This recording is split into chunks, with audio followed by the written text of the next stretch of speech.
Prime Minister heads to United States to launch Jamaica 60, touts new firearm legislation as an effective tool to regulate gun ownership, and supports athletes participating in pen relays. You're watching Jamaica House Weekly. I'm Andre Palmer. Prime Minister Andrew Holness left the island on Saturday for the United States of America to engage the diaspora as Jamaica marks its 60th year of political independence. Mr. Holness touched down in Philadelphia, Pennsylvania, where he participated in activities to mark Jamaica 60.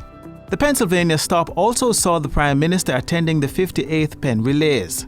He headed to New York on Sunday for a Jamaica 60 launch reception with the largest Jamaican population outside of the country. While in New York, the Prime Minister held talks with stakeholders in government, education, and the private sector.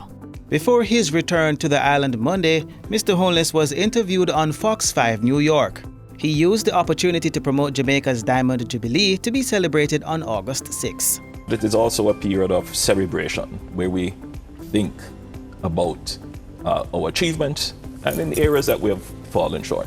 So it is a time where we will come together as one nation and recommit to developing our country, our people, our nation for the fulfillment of what we believe is our true destiny, to be a prosperous, free, and loving society. Mr. Holness spoke of Jamaica's dominance of the high school category at the Pen Relays. The people in Philadelphia and the University of Pennsylvania, they have embraced Jamaica so much, and we're so grateful for the support that they have given.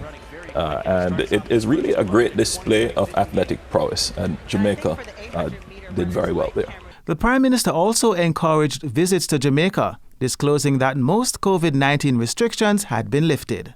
We are insisting within the island that people take personal responsibility for their own health and safety. We strongly encourage people to wear masks, sanitize, social distance, but we have no protocols enforced by law anymore. So you can travel to Jamaica quite easily. Ahead of his departure, the Prime Minister attended the opening ceremony of the Master Pistol Tournament at the Jamaica Rifle Association.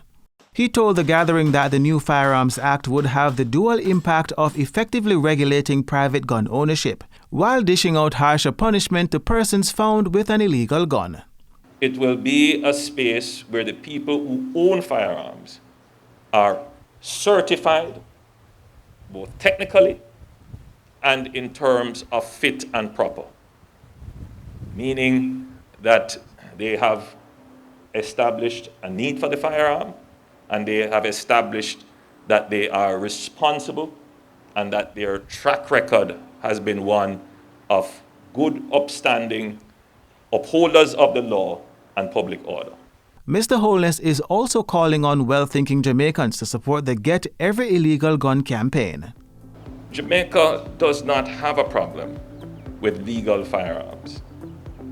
What we have a problem with are firearms entering the country unregistered, unregulated, and falling into the hands of persons whose sole intent is to take lives of citizens.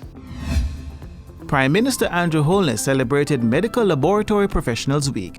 During Wednesday's meeting with representatives at the Office of the Prime Minister, Mr. Holness thanked them for the vital role they play in the healthcare system, especially during the COVID-19 pandemic. Back at Jamaica House Monday, Deputy Prime Minister Dr. Horace Chang called on Jamaicans to exercise caution when traversing the nation's roads.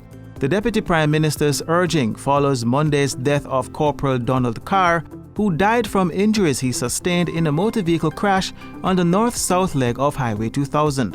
While expressing condolences to the family and colleagues of Corporal Carr, Dr. Chang says the state and the police high command will assist during this difficult time. And that's it for Jamaica House Weekly. Be sure to join us next time for more news stories coming out of the Office of the Prime Minister.